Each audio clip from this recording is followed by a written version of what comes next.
so might result in a finding of contempt of Parliament. And so I'll remind all members of that.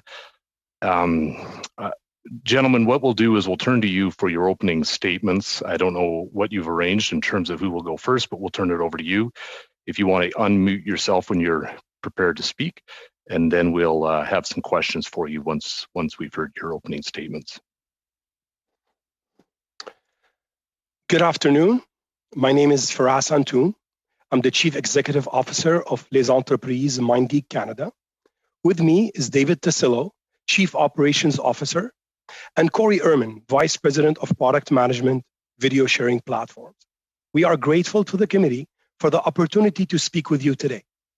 MindGeek is one of the largest, most well-known brands in the online adult entertainment space. Our flagship website, Pornhub, is among the top 5 most visited websites on the internet. Over 12.5% of the adult Canadian population visit our website every day. As a leader in this industry, we share the committee's concern about the spread of unlawful content online and about the non-consensual sharing of intimate images. It goes against everything we stand for at MindGeek and Pornhub. When David and I joined MindGeek in 2008, our goal was to create the most inclusive and safe adult community on the internet. It was designed to celebrate freedom of expression, to value privacy, and to empower adults from all walks of life. We knew this could only be possible if safety and security was our top priority.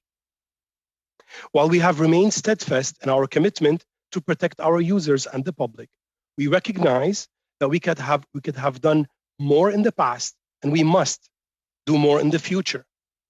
I want to be clear to every member of this honorable committee and to the Canadian public.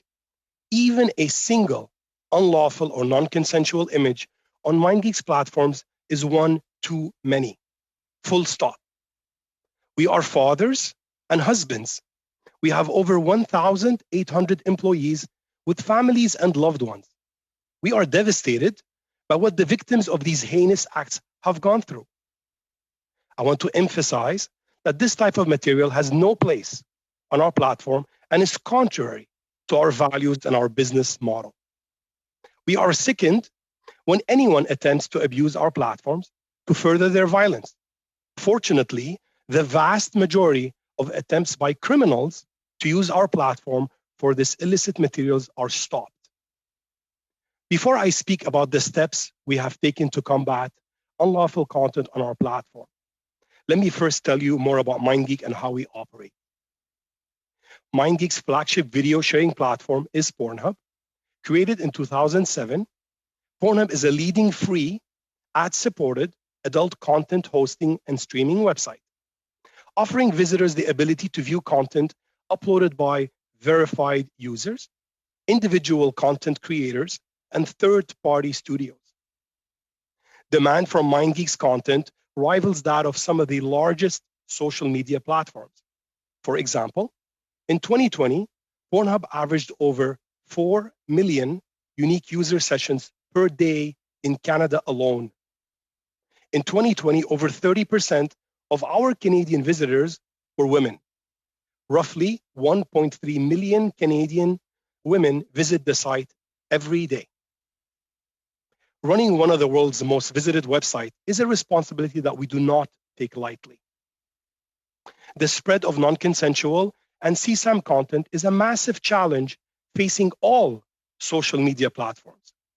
The US-based National Center for Missing and Exploited Children, also known as NCMEC, the industry standard for reporting CSAM, says that they received 16.9 million referrals from tech companies about the possible child abuse, with well over 90% of those related to a single social media platform. MindGeek is a proud partner of NCMEC and reports every instance of CSAM when we are aware of it, so that this information can be disseminated to and investigated by authorities across the globe. We share the objectives reflected in the 11 voluntary principles developed by governments, including Canada, to fight online sexual exploitation and abuse. We have been leading this fight by being more vigilant in our moderation than almost any other platform, both within and outside the adult space. Today, only professional studios and verified users and creators whose personal identity and date of birth have been confirmed by MindGeek may upload content. This means every piece of content on our websites can be traced back to its uploader, whose identity and location is known to us. We are the first and only major social media platform, adult or non-adult, to introduce this policy. We hope and expect that the entire social media industry will follow our lead. We are also working to ensure that once content is removed, it can never make its way back to our platform or any platform. The re-victimization of individuals when their content is re-uploaded causes profound injury that we are working fiercely to prevent. We are tackling this problem in two ways. First, our people are trained to remove such material upon request. Second, we digitally fingerprint any content removed from our website so it cannot be re-uploaded to our own platform. For the last 2 years, we have been building a tool called Safeguard to help fight the distribution of non-consensual intimate images. As I sit before you today, I am pleased to report that this month we will be implementing safeguards for all videos uploaded to Pornhub. We will offer Safeguard for free to our non-adult peers, including Facebook, YouTube, and Reddit. We are optimistic that all major social media platforms will implement Safeguard and contribute to its fingerprint database. Such cooperation will be a major step to limit the spread of non-consensual material on the internet. Mr. Chair, thank you for the opportunity to discuss MindGeek's commitment to trust and safety, including our work to stamp out CSAM and non-consensual material on our platforms and on the internet as a whole. We look forward to answering the committee's questions. Thank you. Thank you, Mr. Antoon. Was there any additional comment from either of the other two witnesses? No, not for now. Very We're ready to answer questions. We'll turn to Ms. Stubbs then to begin the questioning. Thanks, Mr. Chair. Thanks to the witness for your statement. Has MindGeek or any of its at least 48 subsidiaries ever monetized child sexual abuse and non-consensual material? So this is a very important question, and I thank you very much for actually starting with it, because that's the core of this meeting. Sexual material and child abuse material has no place on our platform. It makes us lose money. And I will walk you through 2 steps to exactly explain this point. When you see this kind of material on our website, it completely ruins the brand that we have been trying to build for over a decade. The Pornhub brand, which is known worldwide, has the trust of its users. When the 4 million Canadians that come daily to Pornhub and see this disgusting kind of material, they lose trust and faith in us. Well, I would agree. So I think that's exactly why it's concerning that is it public knowledge of at least 100 such videos. And even on Monday, this committee just heard from a witness that she tried to get explicit videos of her that were on Pornhub without her consent when she was 13 years old removed. So I guess it is the case that MindGeek or any of its at least 48 subsidiaries has monetized child sexual abuse and non-consensual material. We lose money with every view a user leaves forever. The user is disgusted and never comes back. How does MindGeek profit with mostly free content? Very good. So we are an ad-supported platform. That's how we make our revenues. That's how Pornhub makes its revenues. Now, MindGeek has other products that are membership-based. So we have products that you buy a membership like Netflix, and that has content that has 2257, the IDs, and the consent of all the actors, like Netflix, basically. The ad-free model is a video sharing platform. And our rules are very similar to adult and non-adult, like Facebook, YouTube, TikTok has very similar rules to us. They also have pornographic material. They also report like us.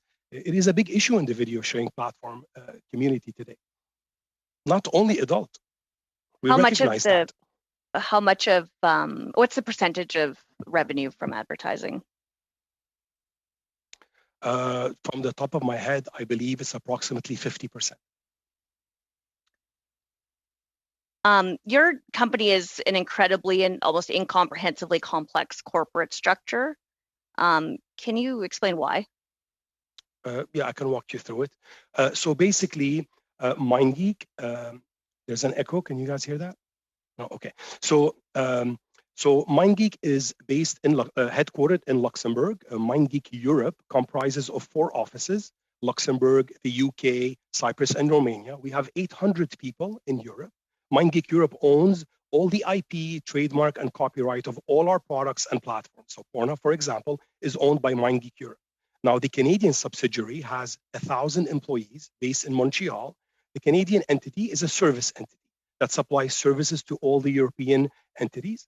Example, Pornhub, the services provided on the platform are from Montreal. Those services include management, customer care, and engineering. The Montreal office, which has 1,000 employees, has around 400 engineers.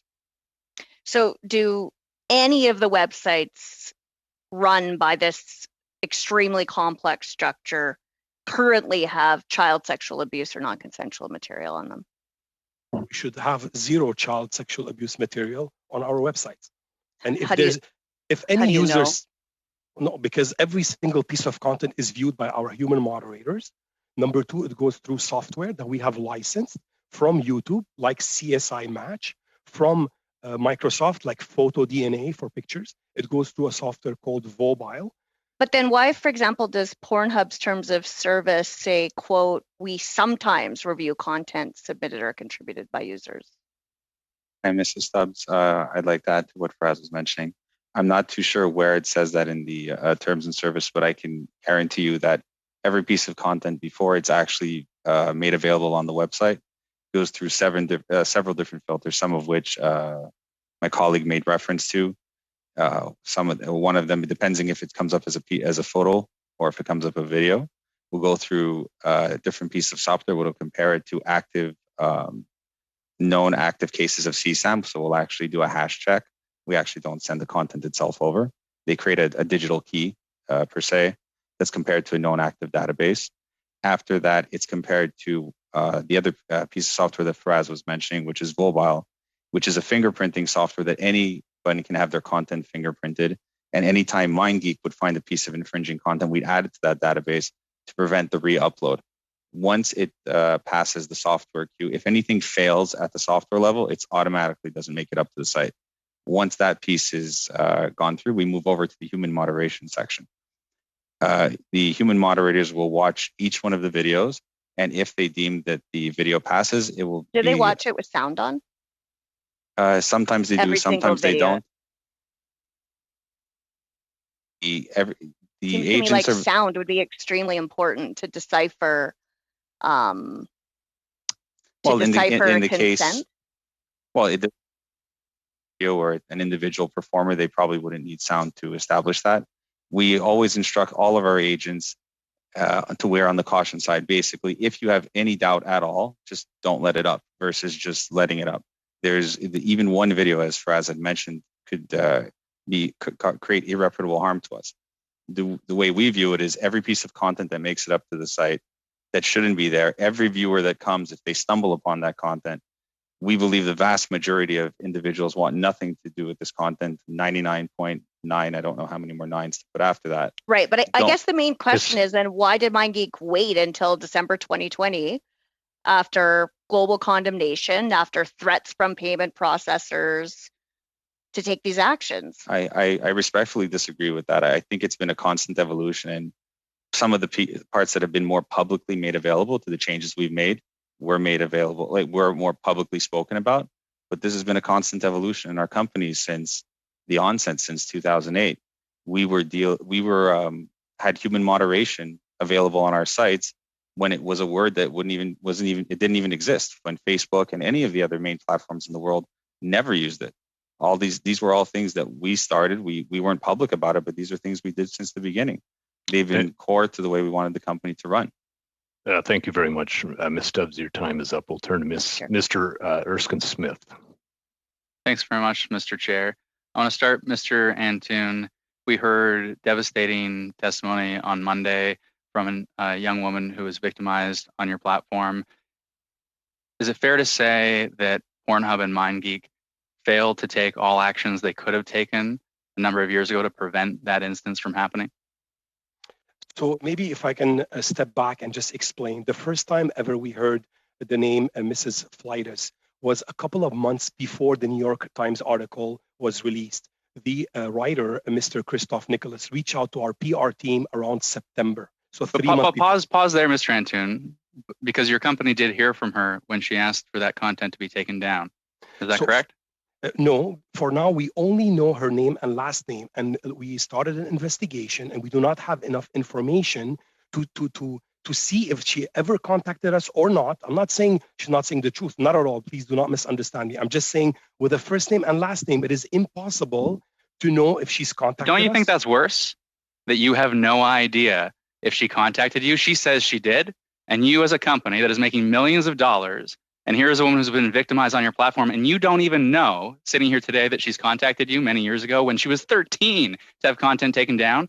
Don't you think that's even worse? Mr. Smith, if I could jump in. The question's for Mr. Antoon. Oh, no problem. I can answer that. With the information we have today, we cannot find anything from what Mrs. Fleitas is saying. Anything. Fair. So I will say then, it is worse. What do you say to young women like Serena who have been victimized through your site? You have an opportunity today. Public is watching. What do you say to these individuals who have been victimized on your site?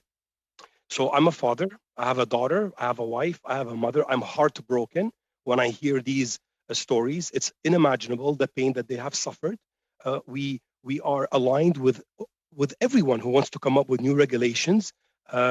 This is a heartbroken story. Of course, I feel sad. Would you say we should have done more? Would you say we should have done more? We always can do more, and we are committed to always do more. You say one instance is too many.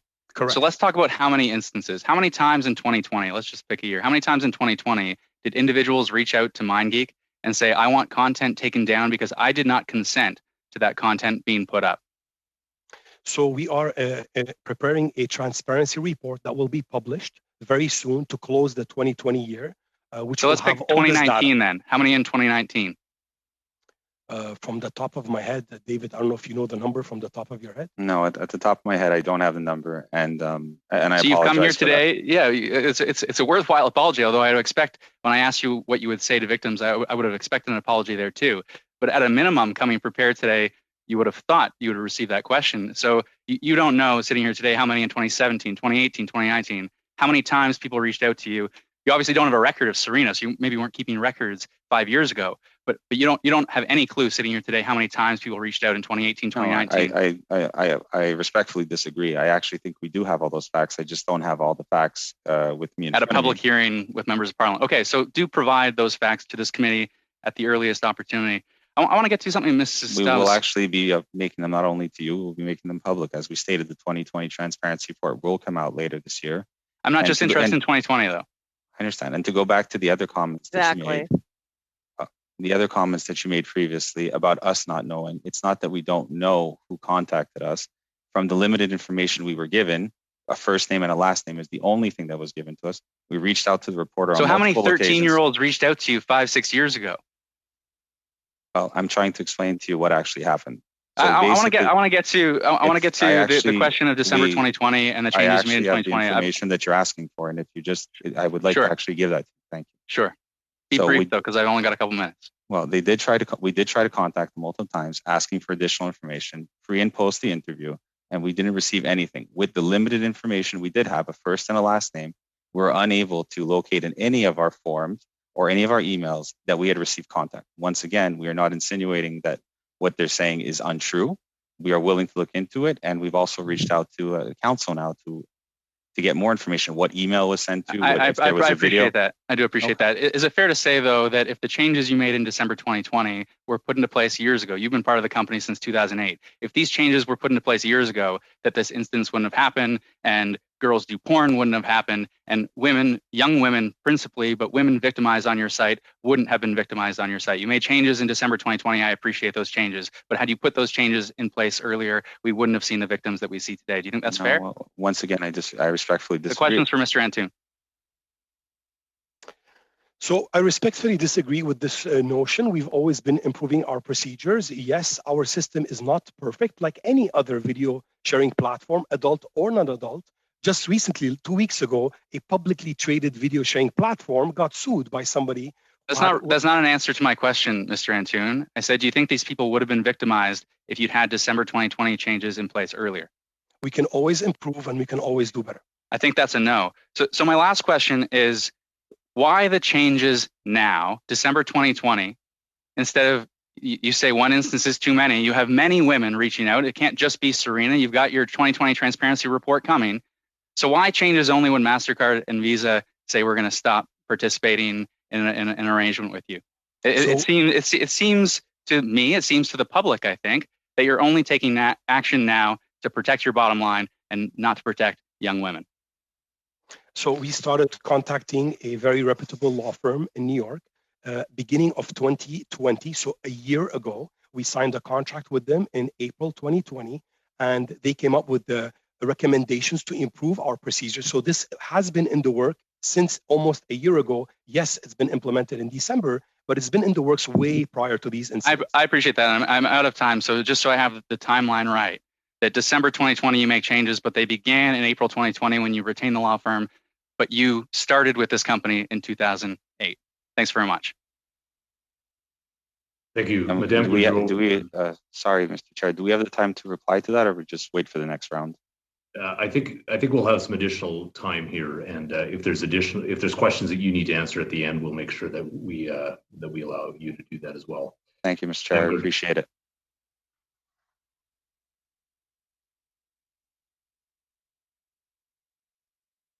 Madame Goudreau, we'll turn to you. Oui, bonjour. Yes, thank you. There was a bit of a delay with the translation. So I will speak slowly. My first question is about the 2018-2019 numbers. I would also like to get a copy of your terms of service before the revised version of December 8th.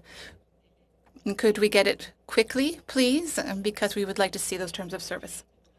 And when you were talking about protecting personal information, if I understand correctly, and we're going to talk about the past, if I understand correctly, you are concerned about the content on this site. And there's also an issue with regard to uploading.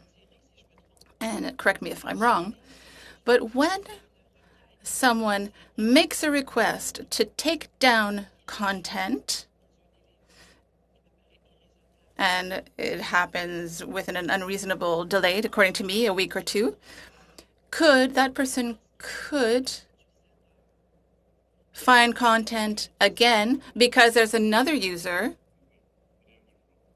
Other people are experiencing the same thing, but there is an overriding translation as well as the floor channel that seems to be going on the same channel here. I'm not sure if there's a technical problem there. I'm wondering if our technical experts could just verify that. Were other members experiencing the same difficulty in hearing?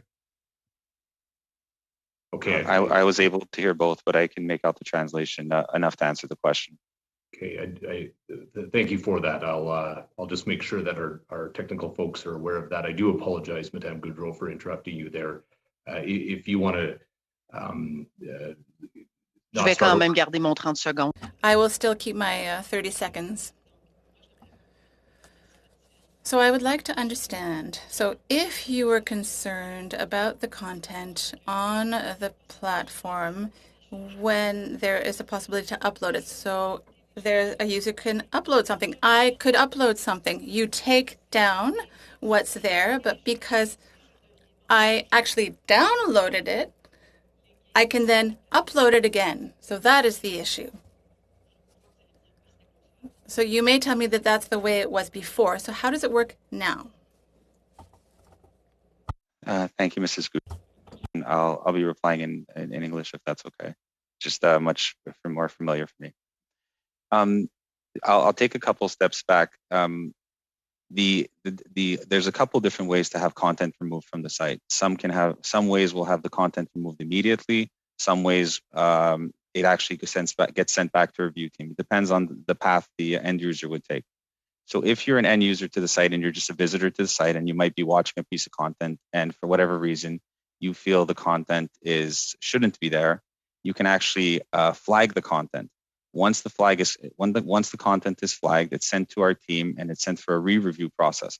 This is obviously a re-review, as before the content made it up to the site in and of itself, it went through the process which I briefly described before. If you so choose, you can also use a content removal form. Mais techniquement, Yes, but technically, I'm sorry, I don't have a lot of time, but your technology, if I understand correctly, you said you have very specific measures, but your technology cannot find content that should have been removed either by your human moderators who saw that it was an underage person or through a request because there was no consent. So what technology are you using to ensure that content that is removed gets back onto the site because it shouldn't even have been there in the first place and got taken down precisely because it was flagged? Specifically for the re-uploading issue, that I'll just box it in. I'm trying to be respectful of your time. For the re-uploading of the process, when a piece of content is taken down by either one of those paths, we now automatically create a digital fingerprint of it. So then when someone attempts to re-upload the content, it'll get blocked at the upload phase. Now, obviously, no software is perfect in the world, and that was something we outsourced. est-ce que c'était cela? But was that the case before your reform? Because we had a witness who told us that the content had come back onto the site. The software was always available. In early 2020, I believe we made the process automatic that it was added to the database, but the end user always had the ability to use it.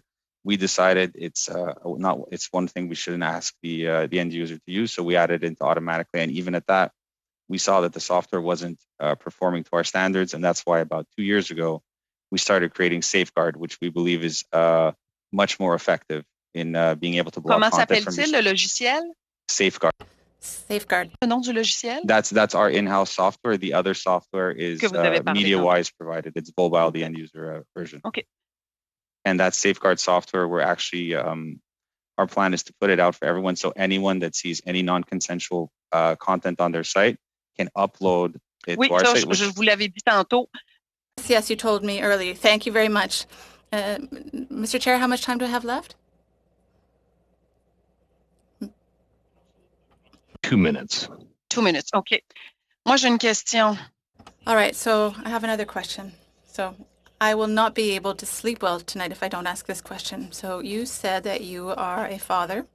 I am a mother.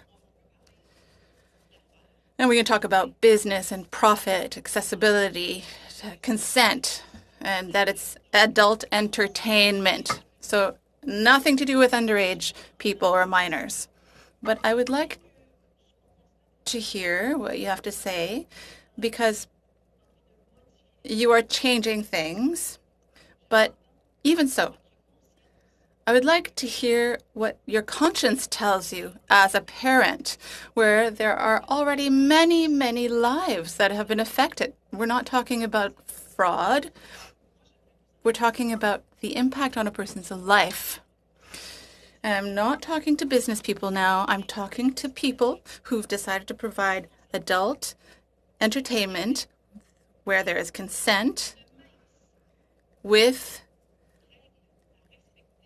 a very thin rule to respect, but that you clearly failed to meet that rule in earlier years. So how does that make you feel as a person? I would like to hear every witness one after the other for the last minute and a half that I have left. Thank you.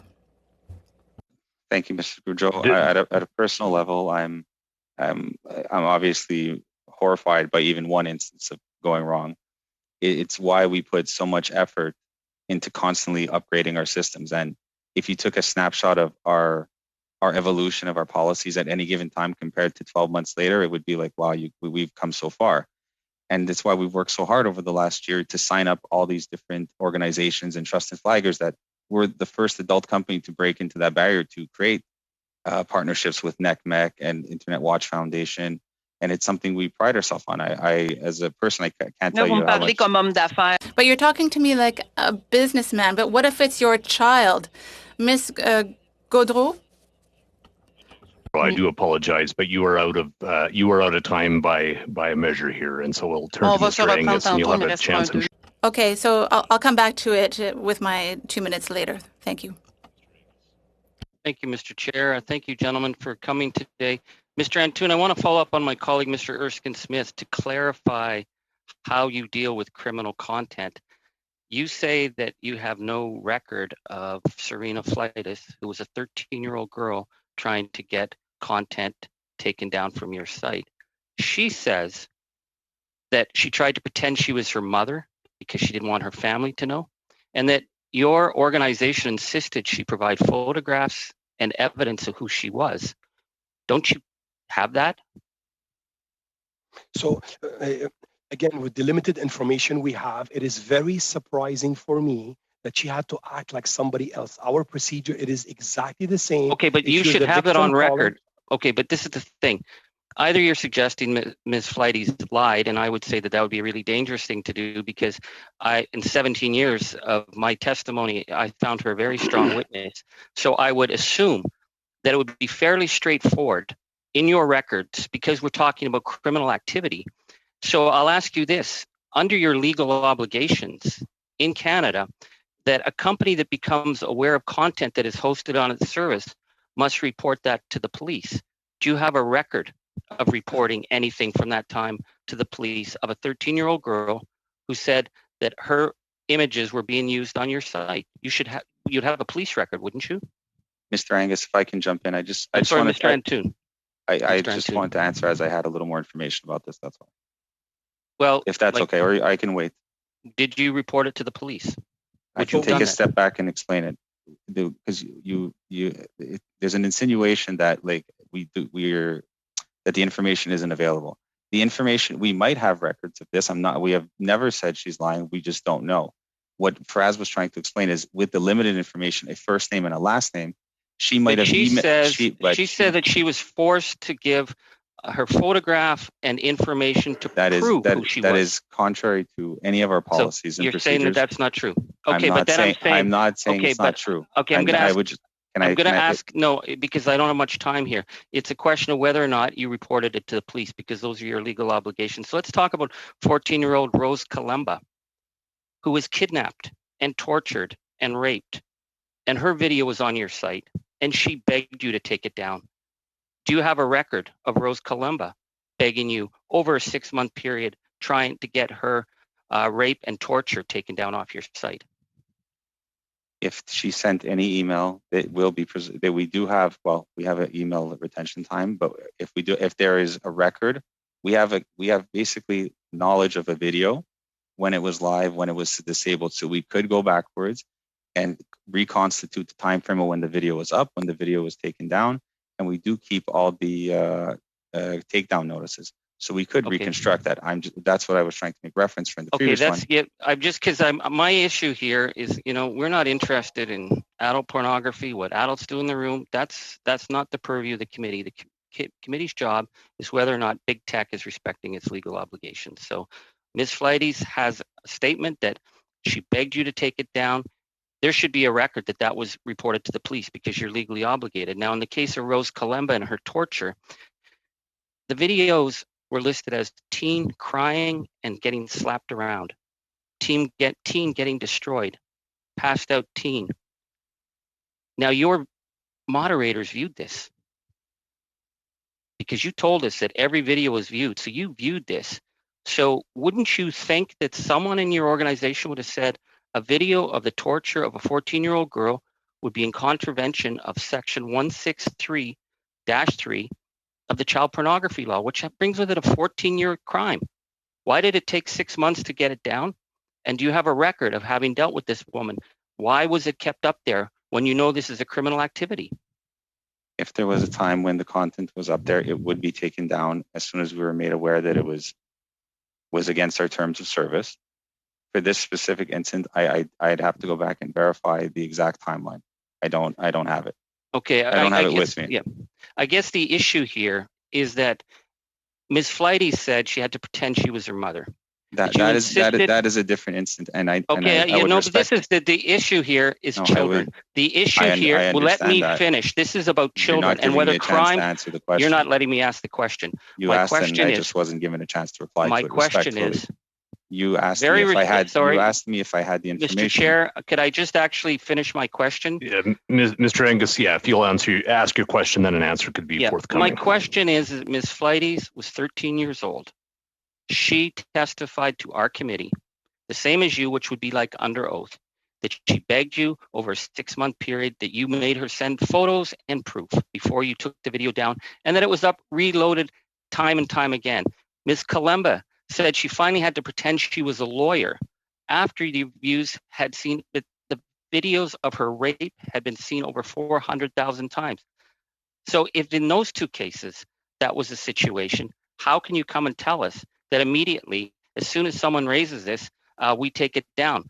I'm going to ask you a question. Will you give to our committee the reports of how many incidents you actually report to the RCMP, which is your legal obligation, of these crimes that are committed against children? If you're following the law, that should be a pretty straightforward thing to give us. Thank you, Mr. Angus. You'll be out of time by the time the answer is given. Mr. Tassilo, we'll turn to you. We do report all cases to NECMEC, which then what they do is they take that information, they disseminate it down to the cybertip.ca. So all that information is available. I would have to. And you can get that to us? I would have to speak to my counsel if I'm violating any privacy laws, which I'm sure you guys are all. We don't want names. We want numbers, and we can have that testimony. Thank you, Mr. Angus. Thank you, Mr. Angus. You are out of time. We can have a discussion about documents and the way that the witnesses can get those documents to the clerk at the end of the committee meeting as well. We'll now turn to Mr. Viersen.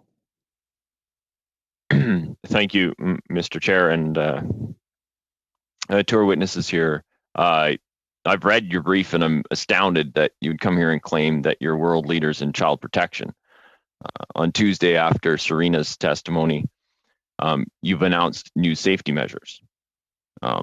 Where were these safety measures when Serena needed them? Where were they when Rose needed them? That's all pretty interesting. Have you or your organization ever apologized to any of these children or women that have been exploited on your site?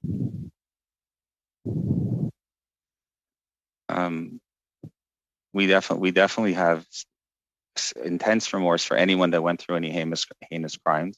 We don't want it to be any part of our corporation. We're extremely upset that people misuse our platform. Have you apologized to anybody? In any instance where we felt we were doing wrongdoing, we 100% would. But as an individual, I feel horrible for her. But as a corporation right now, we are uncertain. This is what I was trying to get to in a previous question. We are not saying that Mrs. Have you made any money off of Serena's exploitation?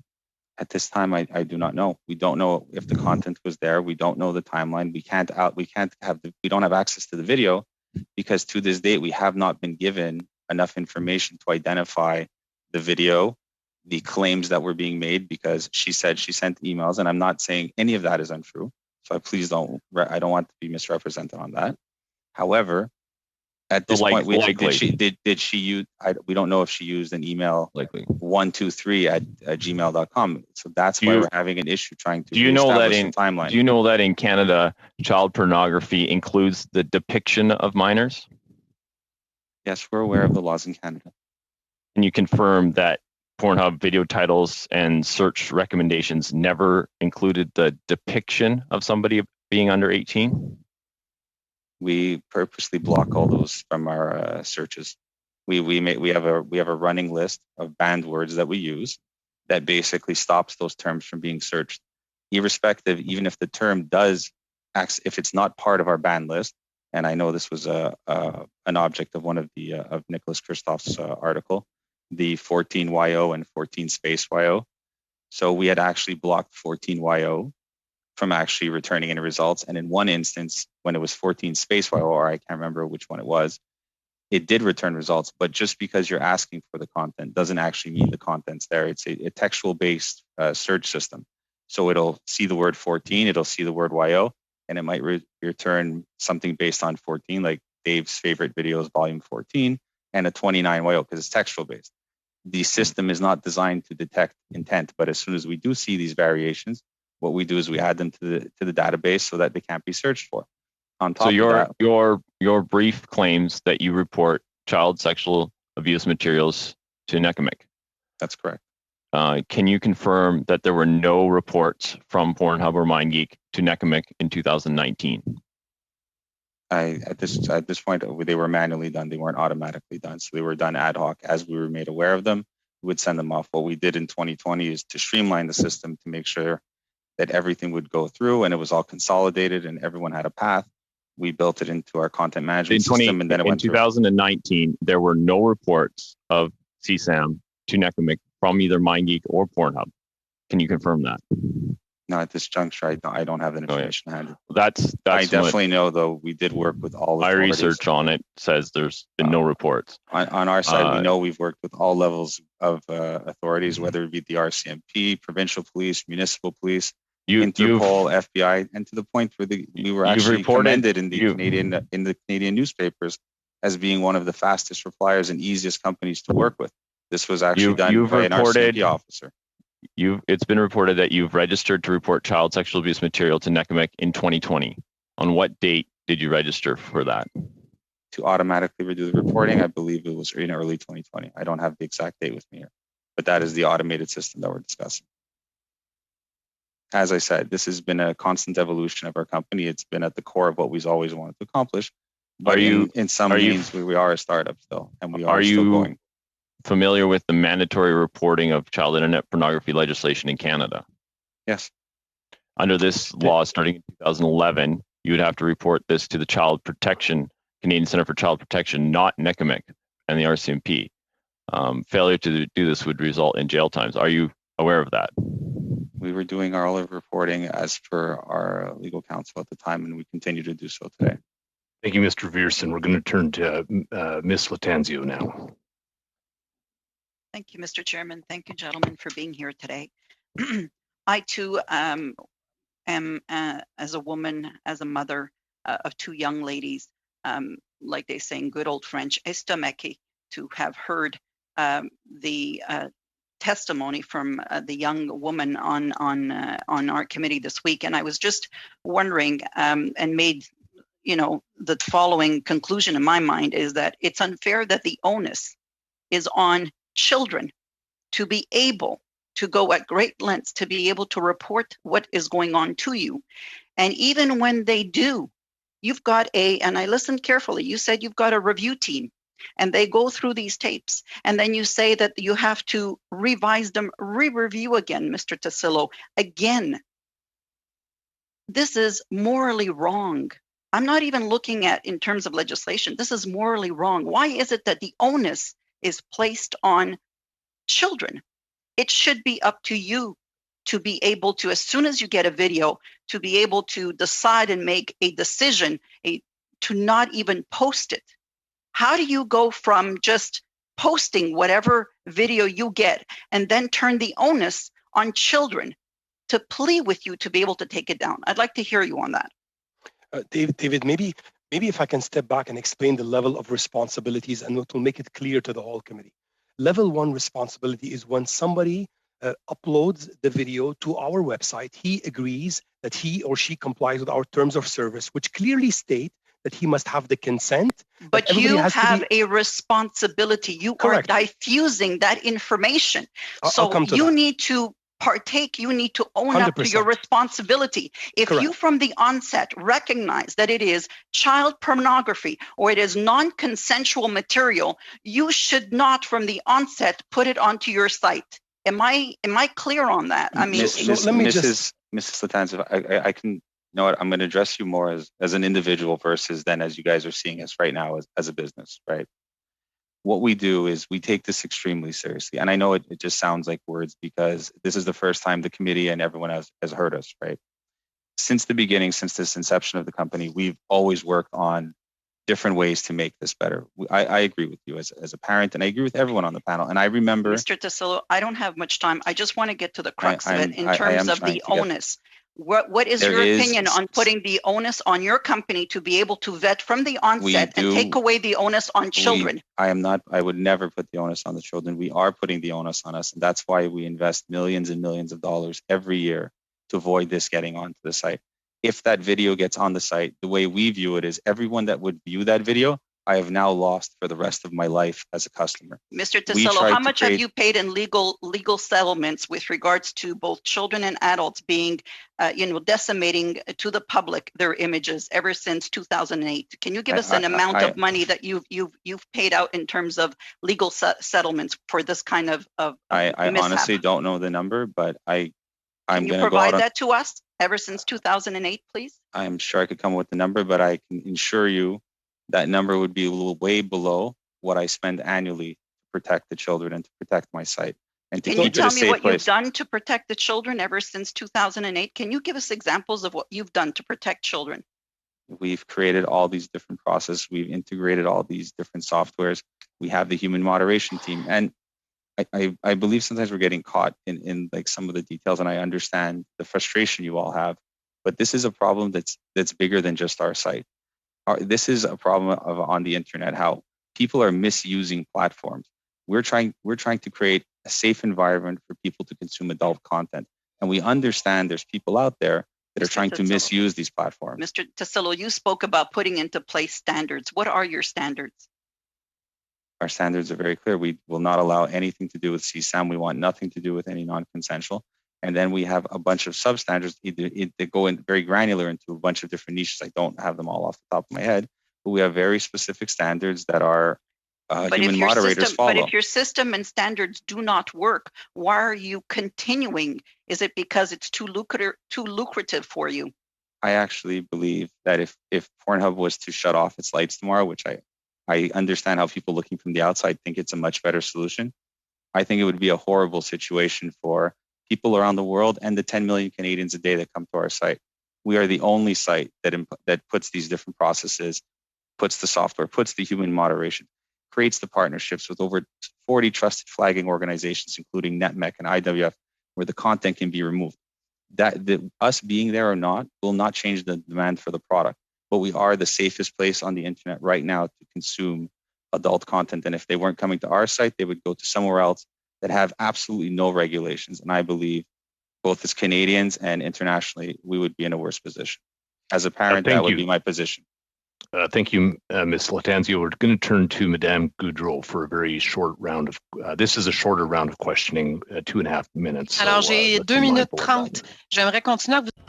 So I have 2.5 minutes. I just wanted to ask you, because I'm hearing what you say, and you're minimizing things. You're saying that it's the fault of end users and they're not doing things properly. But I don't want to hear anything about your profits. I don't want to hear about what you're saying as managers. And I can understand that your model is very lucrative. What I want to hear is about your conscience. How do you sleep at night?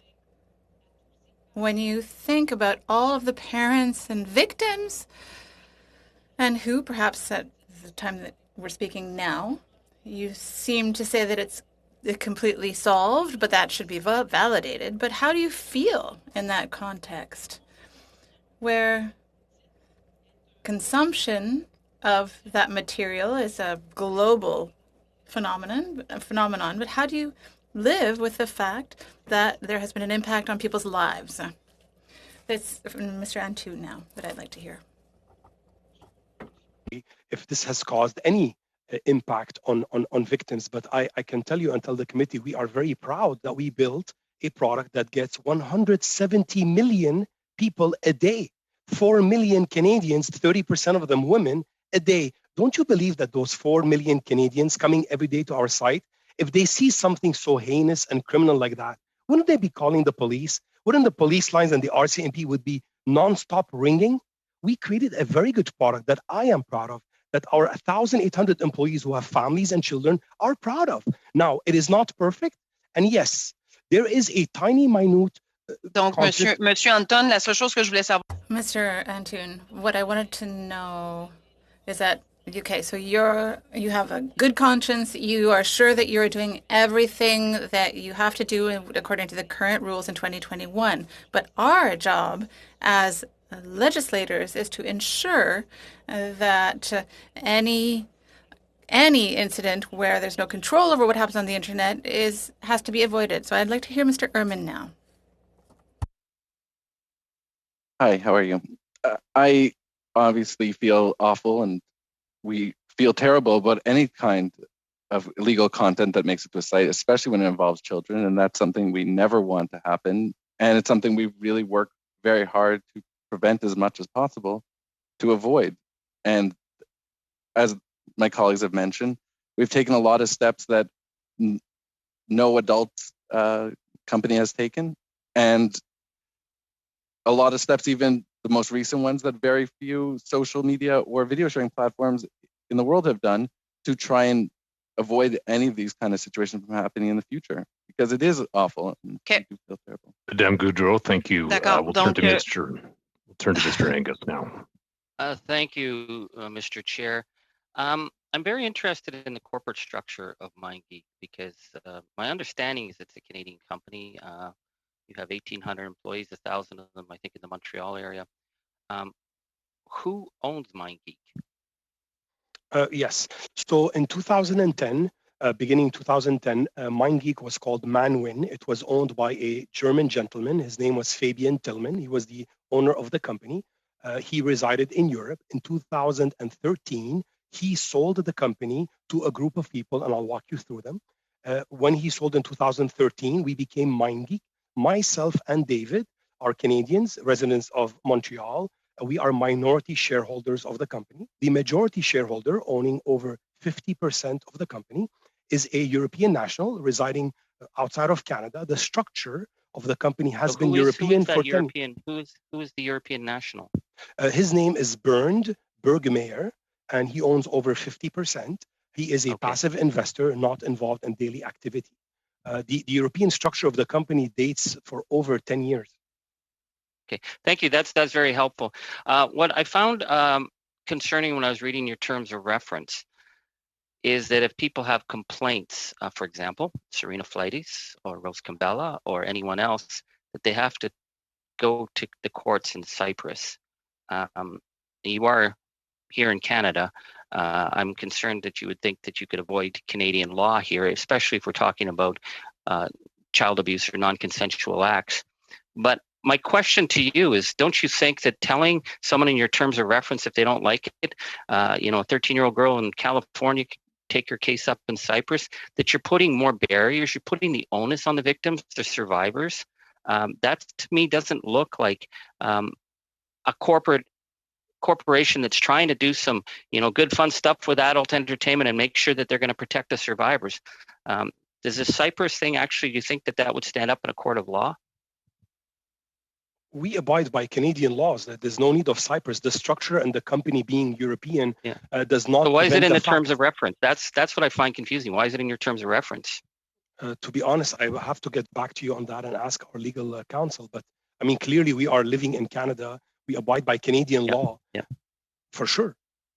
Okay. I just have a second or two left. You're specially trained experts. I think that's a really important question for us. Could you get us the training manual? Because Mr. Bowie said that they were formatters, not moderators. And I think it's really important for us to get a sense of how many you have and what training they have so that they can actually identify the horrific videos that we referenced, whether or not that is consensual or not. Could you get us those training manuals? There's a couple things in there. I'll try and address them as quickly to be sensitive to your time.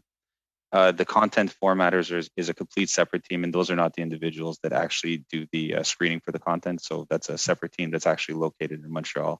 They work with different content providers and stuff to work on enhancing the videos and stuff like that. So they have nothing to do with the compliance team. No one at the company is actually allowed to work on the content until it passes through compliance. So that was just a misunderstanding. As for the manual, that is an internal document that I believe is best kept internal, and it is a constantly evolving document. And we'd like to stand behind what people see on the site, as those are our real words and those are our real actions. and it's constantly evolving at every level. Thank you, Mr. Thank Angus. you, sir. Sorry, point of clarification, Mr. Chair, because they said they wanted to keep the documents internal, but we can have a discussion about our rights as parliamentarians, being that this is a Canadian company and a parliamentary investigation, whether we can obtain those documents. Absolutely. We can have a discussion at the end of the meeting with regards to the request for documentation, and I'll be sure to leave time for that. Thank you so much. Ms. Sahota, we'll turn to you. Thank you, Mr. Chair. As the Shadow Minister for Women and Gender Equality, I'm disgusted by what I have heard from both of you, Mr. Antoon and Mr. DeSallo. But I'm going to ask my question.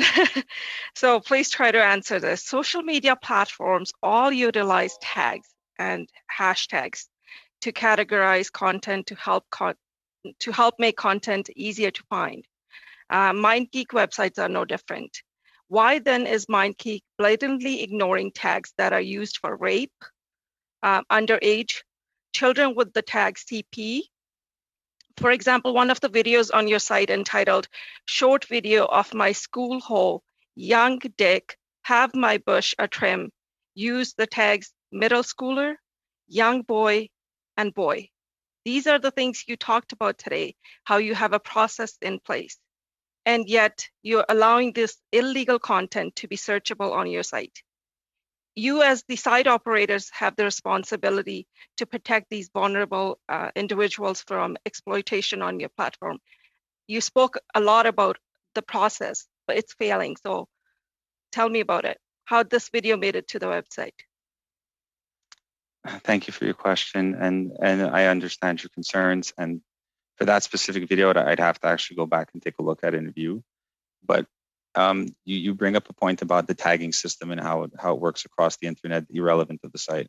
That same negative database of terms that I had made reference to, which works in there's over 1,000 now, and then another couple thousand that sit on top of that are risky words that could have either positive or negative intentions depending on the way they're used. None of those words are available to use as tags, as categories, and are not allowed within the titles of the video. A second point you brought up that I understand could be confusing or give the wrong message is probably a better way of saying it. When you see certain terms, like the word teen, as an example, has created a lot of controversy on the site, because when you're using the English language in its normal term, in its normal way, my apologies, teen is used as 13 to 19. That's the demographic that's put into your head. In the adult world, when people say teen, they're actually referencing 18 to 25, 18 to 27, something in that range. It's similar to how when you're having a sports conversation, people will use the word goat versus the traditional word of the goat when you're referencing the animal. To be more specific, so we wanted to make sure that we don't allow these things to be misused, even when we have teen as a category, because it is an allowed category, the same way it's allowed on any of the other platforms outside of the internet, whether it be on television or like Bell Express and all these things. There is categories that are called teen because it's a well-known category within the space. We actually label it teen, 18 plus, just to further drive home that if people are looking for this, we don't want any part of our site. If someone even does a search on our site looking for 14 or 15, obviously no results are found. And we're actually launching a project that's coming out, I believe, this week, or it's already in place right now, my apologies, is with the Loosely Faithful Foundation out of the UK, where we're not only not returning results, we're putting deterrent messages similar to how Google and others have instituted over the last couple of years. I don't have a timeline of when they did, but that was a great thing we learned from our counterparts that are also combating the same issues that we are. Do I have time, Mr. Chair? Yes, you do. In your brief you submitted to the committee, you said that your business is similar to that of mainstream social media. You also highlighted that your subsidiary Pornhub is one of the world's most popular websites. You claim that a MindGeek employee visually inspects each and every piece of content before it is uploaded. You say that MindGeek employs 1,800 people. According to your own report, 2.8 hours worth of content is uploaded every minute to your site, which means over 160 hours are uploaded in 1 hour. And over the course of each of your 1,800 employees, standard 7.5 hour shift, 1,260 hours of content is uploaded. How is that possible that even if every employee was dedicated to content moderation, that they would be able to review 1,260 hours worth of content? Thank you for the question. I agree. In pure linear math, it does seem an impossible task to do, or an impossible task to do efficiently. The way we're able to do it, and irrespective of the amount of content, the content will not go live unless a human moderator uses it. So I want to ensure the panel of that. However, the content that comes in through different buckets. It comes in from content partners. These are studios that are usually, and they were usually in the US, producing content professionally, and those include 2257 documentation. I'm not sure if you're familiar with the law, but that's a law that stipulates that content that is produced in the US has signed documentation, release forms from all the individuals performing in it, and all the appropriate ID. So when stuff comes up through that channel, it can be viewed a lot quicker because we know the appropriate documentation is available from the producer that is uploading the content. When we have stuff that's uploaded through the model program, a lot of times it's solo stuff, so it can be flipped through a lot faster. The compliance team is instructed essentially to spend as much time as needed to verify if a piece of content is okay. And they are always instructed that err on the side of caution. And if you're at all worried, it doesn't really matter. Just don't ask questions. Don't put it up. Thank you. We're going to turn to Mr. Dong now. Thank you, Chair. First of all, I want to thank all the witnesses for coming today and give us some answer under oath, if I may remind everyone. I think it's an important issue that we're talking about today. On Monday, we heard from a very brave young woman. As a parent, I can't imagine the amount of courage that that is driving her for coming to the public and shine some light on the operation of your company. And today we're here to find out why. What took her to work up in her courage to take on a giant like your company? So I would like to start asking the three gentlemen in front of us today. You're all quite successful. How much do you make? How much do you make each, Mr. Anton, Mr. Tassilo, and Mr. Erman, sorry. I'm sorry, you want me to tell the panel how much I make? Yeah. What's your salary? What's your income last year? Well, obviously, this is a very private matter that I would not like to share with the committee. I get paid fairly, like any other CEO of a company. Right. Okay. So I assume that your colleague will not disclose that number today with the committee. We feel it's a confidential number, and it is a business that we run, and we are very proud of our business. And okay, I appreciate that. I have a limited time. That's fine. My apologies. No, that's okay. I'll ask the chair if we can talk about this later, and if we can add this to the list of document requests. And I also agree with my colleague MP Erskine Smith, his comment on that. Highly doubt that you don't know the number of complaints in the early years. If I may respectfully ask the chair to add that to the document request as well. So we would like to see those numbers. Sorry, Mr. Dong. We never said we don't have the numbers. I just said I don't have them readily available today. Okay, so if you can submit to the committee later, that'd be great.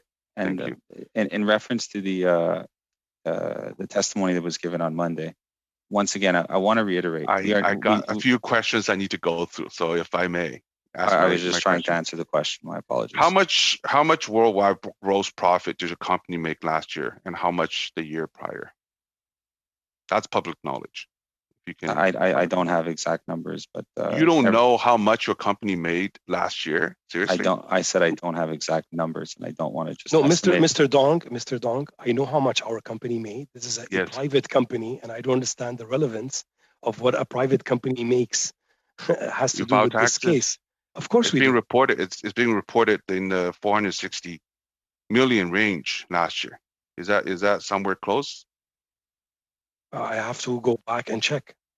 So if I may ask, how much did your company pay in federal tax last year? I don't have the number from the top of my head, but I would like to assure the committee that we have audited financials consolidated for the entire group worldwide, done by a third party, and we have been doing this for 10 years. If you could submit those information to the committee, that'd be great. Can you tell us how many videos or images, relates to or tagged as child pornography or under, have non-consensual acts in it? How many videos? I think that's relevant to what my colleague MP Erskine Smith was asking. Do you have any number? There should be 0 videos tagged under either one of those categories. Those categories are banned from being used on our site as the keywords are. That's odd. In the articles we read, that if anyone go on Google and type in those tag or relevant terms, you'll provide the link back to your platform, and people click on that, they'll still see those videos. Is that true? No, that's not correct. The way the system actually works is if someone does a search on the site for not on the site, but anywhere. I'm getting to there. Sorry, it's a bit of a technical explanation. That's why I'm going back to the site. So if someone actually does make a search on the site for Dave, as an example, and they keep searching on the site for Dave over and over, irrespective of if a content about Dave is on the site, because of the integration done with Google Analytics, and dynamic searches, Google then indexes that people are attempting to search for that, irrespective if the content shows up. And because we're an authority in the adult space, if you follow almost any keyword with the word adult or porn, basically Google will index. Now, when you're searching for that word on Google, and then you come, and it might say that it'll dynamically fill in your search query as if Pornhub has the reply. It'll send you to Pornhub, but it doesn't mean that content is actually there. Now, if it's a banned word. So what you're saying that if someone search from Google and type in the tag, it may take to a platform, but there shouldn't be any content. Is that what you're saying? A lot of times that's the way dynamic search works. Can you guarantee that there's no chance? There, in the cases of the words, banned words such as child porn, we actually go a step further and make sure that the page is 404 on our side, which doesn't resolve, which allows for it not to show up. I want to ask one more question. Thank you, Mr. Dong. Thank you. You are over time. We'll get back to you if there's additional time. We're going to turn to Mr. Gourd now. Oui, j'ai combien de mesures? How many minutes do I have? Monsieur Gourd. Merci, Monsieur le Président. Désolé, Marie-Hélène. Je suis moi-même père. Sorry, I am the father of 4 girls, 3 granddaughters, and I truly am disappointed to see that the witnesses today seem to put the onus on their business, which they run well, but they seem to downplay the human element because it affects all parliamentarians in Canada. And I don't know whether the witnesses are aware of the fact that their site can have collateral damage to young people who are caught. They are in terrible trouble if they are involved in some kind of pornography that gets to your site. It leads to depression. It can even lead to suicide for some. And we will never be able to find the triggers. But your site is no doubt a trigger for a number of major societal problems. And as legislators, we cannot turn a blind eye to the collateral damage that you are wreaking for money. It's just for money. So you've created a site that has average protections, and I'm sure that you put more money into your legal fees to protect yourselves rather than to protect young people when it comes to your site. So if you have any ethics and honesty, could you please provide to the committee your budgets for the security of your sites, the number of people who work on your site to protect people who make complaints, and then also give us the budget of what you pay for legal services, because robots work in your business. They're robots that perhaps protect certain things, but when they actually make money, the robots then accept it. And the concept is money. It's only money, and you're not protecting our Canadian teenagers who get caught in this situation where their lives are turned upside down. So if you have just a modicum of ethics, use it. If a teen calls you and says, listen, I didn't post that video, that was done without my consent, without my knowledge, take it down. So what are you going to do to make them disappear? Mr. Goudreau, I genuinely, as an individual and as a parent and as just a person, I understand your frustration. I genuinely do. I'm going to try and address each piece of the question that you had.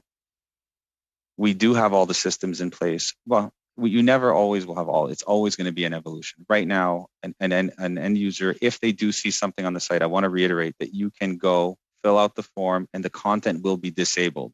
There is actually no human intervention. You could go right now to the site, fill out a content removal form, and the content will be removed immediately. I can't stop it. Faraz can't stop it. Nobody can stop it. It will happen on its own. We are not making any attempt to make anything difficult for any end user to take anything down. We understand the responsibility we have. We take it very seriously. We will continue to, and we will continue to add new features. That's one of the reasons why we made this large step we did in December to change it, so even to deter people further from misusing our platform. We made it so if you're going to upload anything to the site, I need to know who that person is. We are now making it obligatory for anyone that uploads to the site that we have to have government issued ID of the individual uploading the site, so that if someone does misuse the site and does use our platform to commit a crime, we are able to help law enforcement get to the bottom of it, irrespective of where they are in the world. We keep this information now. And even prior to this, we always worked with all law enforcement, irrespective. And I know we keep going back to the testimony of Monday. We will continue to look into this investigation as more information is made available to us. We just cannot track it down right now. We're not saying it's not true. We just can't track it down right now. As for the amount of money that we put into fighting these issues, the number is large. I think last year, and I'm saying this is an estimate, I'm not 100% sure, it roughly is around $10 million Canadian. Far, and it continues to grow every year. We will continue to invest money into it. We're just looking for always the best place to put the money. We're working with a new provider that we found in the last 3-4 months that is able to work on even the comment engine to see if people are putting negative comments and use that as a lead to basically potentially trigger like, oh, there's something wrong with this piece of content. There's been instances in our past that even our human moderators, because we do go back and check the comments manually, but we don't have an automated system, where we've actually caught it on the evidence of a comment, someone saying like, oh, this person looks young, that doesn't make sense. We would review it and take it down if we felt that was the case. So we are committed to this. We'll turn to Mr. Sabera now. Mr. Sabera, it's your turn. Thank you, Chair, and good afternoon, everyone. It's easy for many of us to personalize today's committee meeting. Obviously, many of us are parents. Mr. Gord, parents of 4 daughters. I have 2 beautiful young daughters at home. It's very easy to personalize this and understand why we're here and why it's so important we're here. And that goes without saying. And you folks, Mr. Antone and Mr. Tisillo, your company has a responsibility. You don't generate the content, but your site, and if it wasn't your site, it would be someone else's site because someone else would step into that business, has a responsibility of either green lighting the content or red lighting the content. I believe as Mr. Tisillo just mentioned that any content now that is generated must have a human touch to have it then placed on the site. Is that correct? Yes, that's correct. It's always been this way. It's always been okay. Now, in your terms of service, which I read through, it says very clearly, post any content that depicts any person under 18 years of age or older in any other location in which 18 is not the minimum age of majority, whether real or simulated. So does not allow users to do that's in your terms of service, correct? I will take it for granted you're reading the current version, but yes, we would don't want anyone under 18. That's correct. So obviously there's situations that have arisen, and we know child sex exploitation is an issue across the world, whether it's in human trafficking, whatever shape or form. It's not just an issue with Pornhub or MindGeek or whatever entity of the complex structure you guys have in place, but it's an issue across the world. But you folks have a very special responsibility to either stop as best as you can to have this content being posted. And if it does get through whatever filters you have, and I don't believe that, my personal view is the filters were not as robust as they should have been, if I can use that language, were not as strong as they should have been, but you then have a duty to remove that filter, because when that material was posted, and you were talking about the US material that's generated, you should have known, you should be able to verify before the content is posted who these individuals are. And if you can't verify it without a driver's license or without any sort of ID, you shouldn't post it. Is that not a fair statement? Thank you, Mr. Sbarro. In a purely linear world, yes, that is a fair statement. However, this is not an issue, and I commend you on your understanding of the way the internet works and seeing that it is a global issue and not just a single isolated issue to MindGeek. If we were to put those practices into place today, it wouldn't stop the problem. It would just have it move to other places. Everyone has to work together to get to a solution with this. And because I focus, like you throw out some numbers. So you said 14 million Canadians, and you have every single one of those IP addresses will come visit the site today. Down, and every platform, whichever one you want to name out there, knows its users better than we know ourselves. So you have all that information out there. It's your duty and your responsibilities as citizens, as business folks, as individuals who have a moral compass, because we all have a moral compass, to ensure your business practices do the right thing. And that's where I'm coming at. I'm like, I understand your business. We get it. We get what's out there on the internet in this digital world, like we're here digitally. We get that. But you guys have failed, in my view, in terms of your filters and your ability to respond to concerns that have then been put to you by minors. Because in no way should that content be on the internet. We don't want it on the internet, and it shouldn't be on your site. You have 1,800 employees that work for you, 1,000 in Montreal and 800 in Europe. In no way should that content get onto your site. And that's the thing. Now, in terms of your structure, why is your headquarters in Luxembourg? Like I said, the majority shareholders for the last 10 years were European, national and European residents. That's why it's been there since then, since March 2010. And how many subsidiary companies are in MindGeek? I don't know from the top of my head, because we do restructure once in a while. We use third-party companies that gives us advice. The structure is not complex, to be honest. It's just we have many products, and the structure is built on the advice of third-party professionals. Do you have a subsidiary in Ireland? We used to have one in Ireland many years ago, and now we closed that. Okay, and you have a subsidiary in Cyprus, yes, in Romania. Correct. Okay, is your Canadian entity, is it a flow through structure? Where do the revenues flow through? Through Canada or offshore? I'm going to be honest with this. I'm really not the accountant behind it. What I can confirm right now is that this is a legacy structure from the previous owners that were European. And when the new ownership came into play in 2013, it was just carried on, and the individuals, myself, Faraz, as minority shareholders, and the majority shareholder being a non-Canadian resident, continued this structure moving forward. We actually bought the majority of the entities underneath. Thank you, Mr. Sabera. You are out of time. I do apologize. I do have Chair, I do have some follow-up questions. If there's time at the end, please place me on the point list. Of order. Point of order, Chair. Mr. Dong. Yeah, Chair. I think my colleague, Mr. Sabera's question with regard to the flow, the financial flow, and my earlier request, I would like that to be added to the list of requests because this is very important. We're talking about a company that's making billions of dollars or hundreds of billions of dollars. Thank you. On the back of thank you, Mr. Dong. Girls that we heard from. I did indicate to committee members that we'll have discussion about documents that we've requested at the end of the meeting. But thank you, Mr. Dong. Thank you. Madame Goudreau, we'll turn to you. Oui, j'ai 2 minutes 30. Yes, I have 2.5 minutes. Is that right? Correct. Excellent. Yes. Donc, messieurs.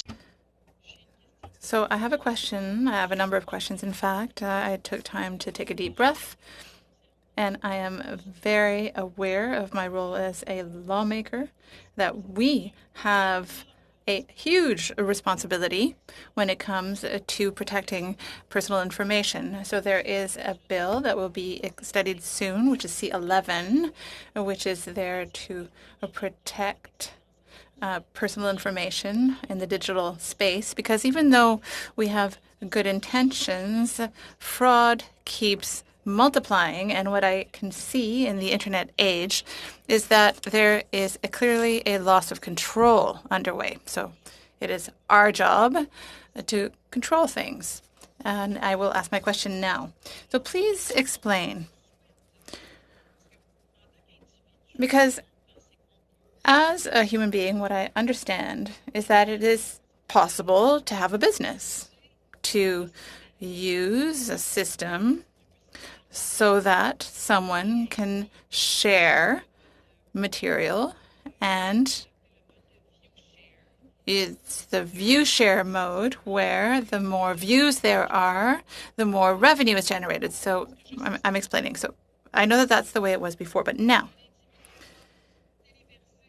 if someone uploads to the site, is the material withdrawn quickly, but people have downloaded it and then perhaps modify it, change the name, and then your safeguard system, which is highly technical, doesn't work for X reason to identify it, and then particularly if it's material with a lot of views, even though it was withdrawn for all of the reasons that we know, could be back on the platform. So am I correct in understanding that the possibility to download and then upload again is a huge, huge issue with your model? Thank you, Mrs. Gruder. I'll try to answer as timely as quickly as possible because there was a couple of questions. For the first part, you made reference to our view share, which basically would allow people that had put content on the site to actually partake in it. A person that we do not have their identification or they're not part of the model program actually cannot partake in that. So it's not like a random person can upload something to the site and get paid for it. The system doesn't work like that. You'd actually have to be part of the model program or part of the content partner program, in which case we'd either have signed contracts with 2257 or we would have the identification of the individuals that actually uploaded. So I just wanted to ensure that at least that was understood. You couldn't just put it up and just get a check randomly for anything you put up on the site. The system doesn't work that. They would just be too open to fraud. For your other concern, as far as the upload and the upload, removal, and then re-upload, we as we said before, we were dealing with a third-party vendor, and we still are dealing with a third-party vendor for many years. And what we saw is over a long period of time, if many variables in the video was changed, which could happen with when you re-encode it or basically reprocess the video, it could be harder. So when we created Safeguard, we had that in mind, and we actually do a frame-by-frame analysis. So basically, in 1 second, you have 30 frames. We actually analyze the frames. So if we had to reconstitute the image, now obviously there's algorithms and stuff like that to enhance it. We saw it as an issue, and that's why we started developing this 2 years ago. And we're finally ready to get out to be using. We're using it on photos already, and it'll be made available for videos within this month. And then we're going to make it available for any other website on the internet that wants to use it, because we saw not only an issue with that, but there wasn't also a centralized. Thank you. I just want to ask my last question. So considerable amount here. Now we have to turn to Mr. Angus for his turn. Mr. Angus. Well, thank you so much, gentlemen. I'm very pleased to hear you talk about how one of these horrific child abuse videos is too many, how you share our concern. But in October 2020, Pornhub was asked by a respected Canadian journalist about the allegations of child pornography on your site. And Pornhub's position was that they were, quote, conspiracy theories. That was repeated again, I believe, in December. And then it was when MasterCard and Visa threatened to pull out their content and you had to flush 80% or their support, and you had to flush 80% of your content, that we start to see these changes. So to say that this was conspiracy theory, I think is a real disrespect for the families who've gone through this, because your link searches before the changes included 13-year-old, 12-year-old, multiple variations of middle school, and in Canada, middle school is grades 7 to 9, assault, drugs, exploited Black teen, drug teen, runaway teen, homeless teen, abused teen, teen destroyed, teen manipulated, stolen teen sex tape, crying teen. So each of these videos would have been viewed by your team of experts and given the flag to go ahead. So I want to go back to the question I asked earlier of section 163-3 of the Criminal Code that says that it is an offense to transmit, make available, distribute, or advertise and sell child pornography in any of these forms, and it is a 14-year sentence. At any point when you were promoting these links of 12-year-olds and runaway teens, was there a conversation that you were actually breaking Canadian law? Thank you, Mr. Angus. So if there was a piece of content that was, and we're just going off the textual nature of what you've given examples to, if there was anything with 12-year-old in title, that would be immediately prohibited out the gate, irrespective of what was actually depicted. You're not saying that that was what was being promoted on the site and targeted? I'm saying there would not be a video with the title 12-year-old in it. Okay, now, so then when we have examples, teen destroyed, stolen teen sex tape, crying teen, I'm not making this up, sir. This is what has been given to us from people who've actually documented your site. I'm not insinuating that you've told us people view this and document it. So there should be a system in place, because what is being promoted, or at least was up until December, was criminal activity that you would be culpable for. So are you saying that there was... I respectfully disagree that it's okay, then activity. I will... You're saying it's not criminal activity to have 12-year-old or middle school. That's not what I said at all. Okay, I only have a second here. I said using the word teen is not criminal activity. That's what I'm insinuating. Well, in Canada, under 18 is child pornography. And as I attempted to explain before, the word teen is actually... No, you based on the links I've shown you... I do not have links in front of me. You gave me words. Are you going to tell me that those links don't exist? That those terms did not exist? And I'd because if they like did exist... I would like to ensure the committee that all the videos that have been suspended in December, none of it has been deleted. Everything has been preserved. We still have all of that content available. We have, and that's all up online, right? So people can tag it and go to it, but they can't see it. But it is in a suspended state that no one can access it. And I just want to ensure that the committee understood. Thank you, Mr. Angus. Thank you. That's not what I said. Turn to Miss Stubbs now. Miss Stubbs, you have 5 minutes. Thanks, Chair. I just I hardly can even understand what is going on here. There's just a couple of issues I guess I want to clarify. You do keep comparing yourself to other social media platforms and tech companies. I think the key difference is every single one of those platforms explicitly ban the content that you profit from. Now, so there's that issue. I also find it shocking that you would come to this public committee after now it has been in public, and we as members of parliament know without a shadow of a doubt that content of child sexual abuse material and non-consensual material and human trafficking material has been present on at least one of your at least 48 subsidiaries. Like how it could be that you could come to this committee and not not actually know your terms of reference and not be able to answer those questions is just mind-boggling to me. So I guess I have a few more questions about your moderation and your content. So you've said that you have MindGeek moderators, which we actually understand are called content formatters, which turns one's stomach, doesn't it? You've said those content formatters view and approve every single video and approve each piece of content. So do you agree that MindGeek content formatters viewed and approved every example of child abuse and non-consensual content? Thank you for the question, Mrs. Stubbs. I just kind of want to go back and make one quick correction. Many of the main social media platforms that people daily use, such as Twitter and Reddit, and others that I don't know all of them. Can you just answer my question? I'm just trying to answer all the different topics that you brought up during thing, and I want to just correct things that I believe are incorrect. Okay. Twitter and Reddit also allow for adult content, and we don't really have a gauge whether there's more there than there is on our sites. As for the content but formatters, adult content, I guess, that is correct. They have more. They allow adult content on all of those platforms. So they're all and I'm not trying to at all paint a bad picture of those companies. I think they're both good companies, but I believe they face a lot of the challenges that we do. In regards to the content formatters versus compliance, I believe that I addressed this, and I'll revisit it again now. Content formatters is a completely separate team that has nothing to do with the compliance agents. The content formatters are not allowed to interact with the content until it is actually screened by the compliance agents. Once stuff is allowed to go live, then the formatters are able to interact with the content. It's two separate teams completely. It was a misunderstanding.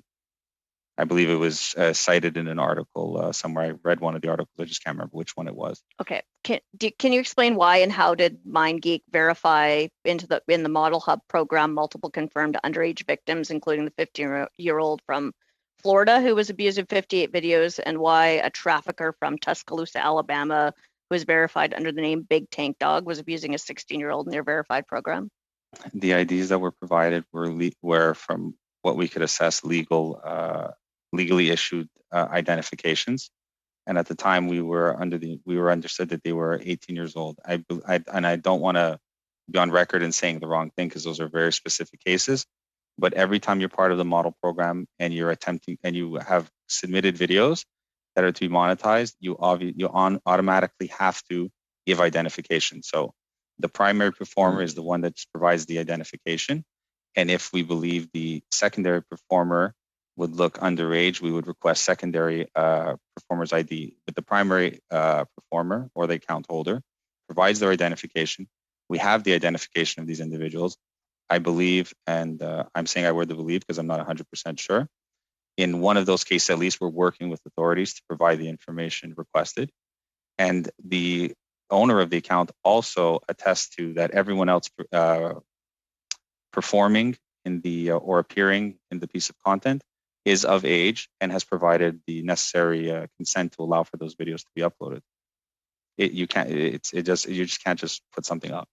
Okay, but it just seems to be clearly the case, both from testimony in this committee and also from the media reports, that everything you've just described has failed over and over and over. It is possible that people committing crimes are able to circumvent our systems, similar to security on a home or security at a bank. Like, you put multiple levels of security in place and deterrence in place, but if a criminal still wants to commit a crime, they will try and circumvent the systems.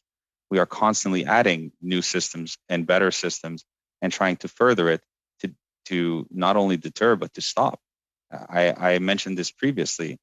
The content on our site, but only as of 2 months ago, December 2020, right? No, that's also not true. This has been a constant, between April and December. No, this has been a constant evolution since, I want to say, 2008 at least, when we started doing moderation. We actually were doing moderation when everyone else, like Facebook and the others, were not, because they believed it would help them. It could cause them to lose their DMCA safe harbor.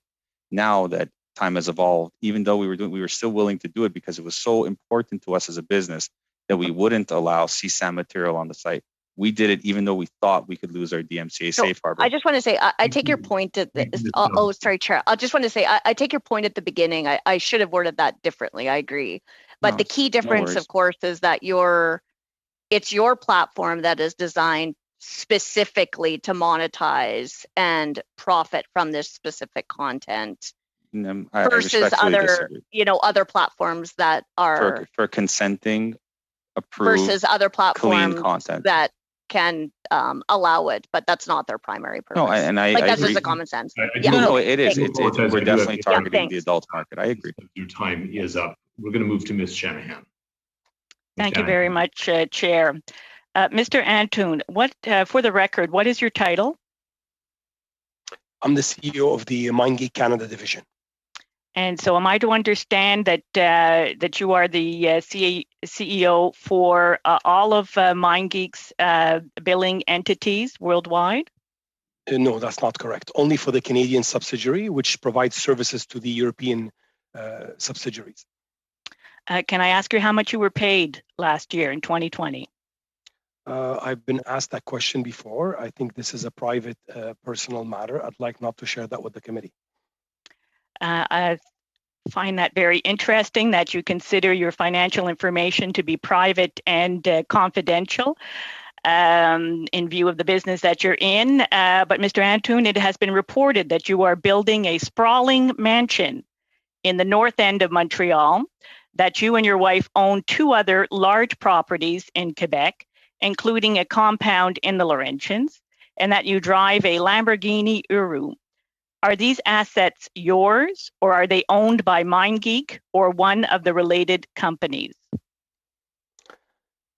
I don't understand how what I own is relevant to this committee. And number 2, I don't think it's illegal to own a house or a property.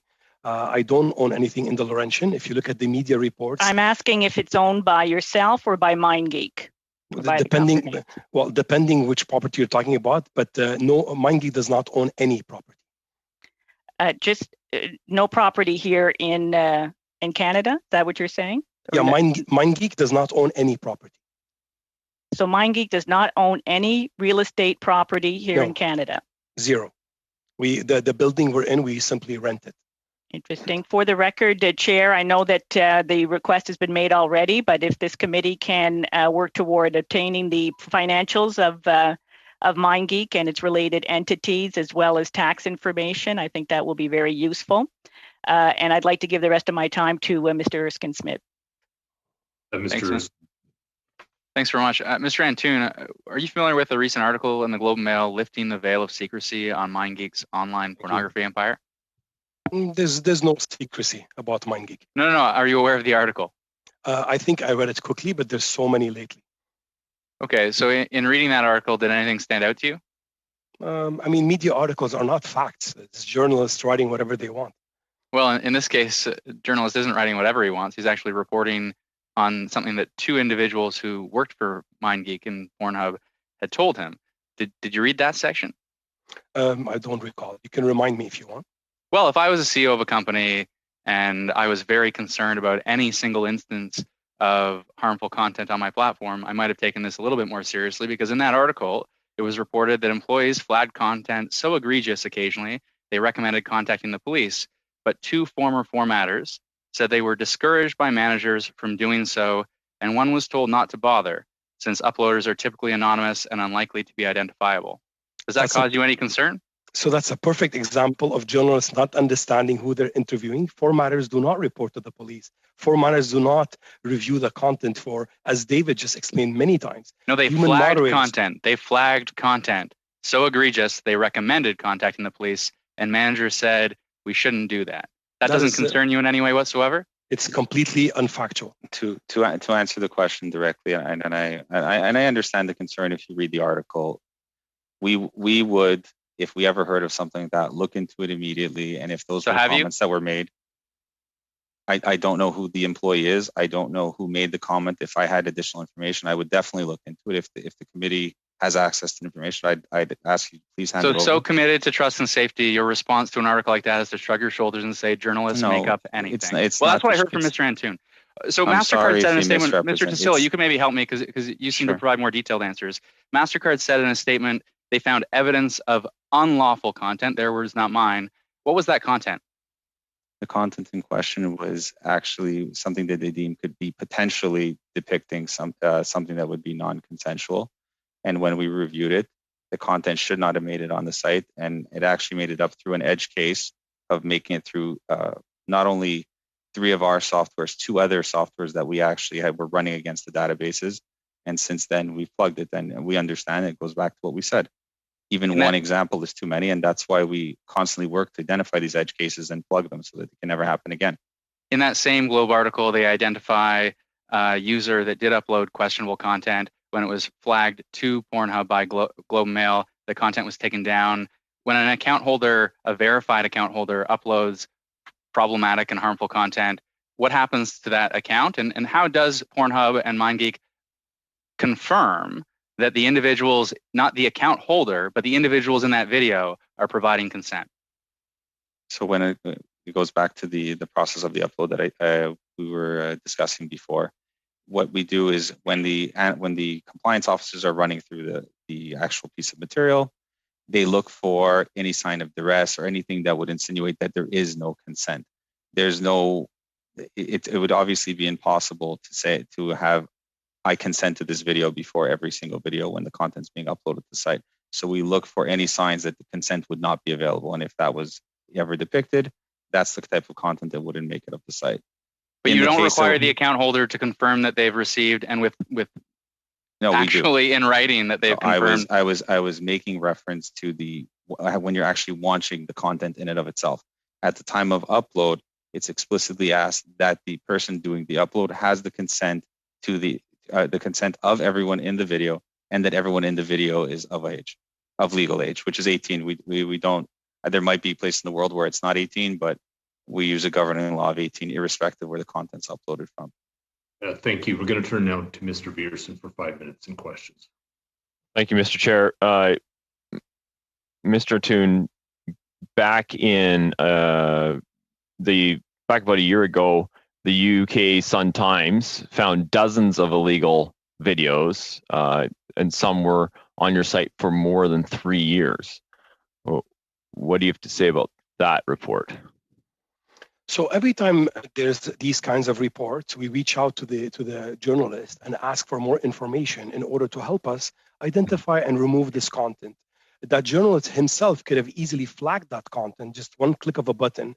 They did not flag it. They did not submit information to us. So today, if I don't have this information, I cannot say if it's correct or not.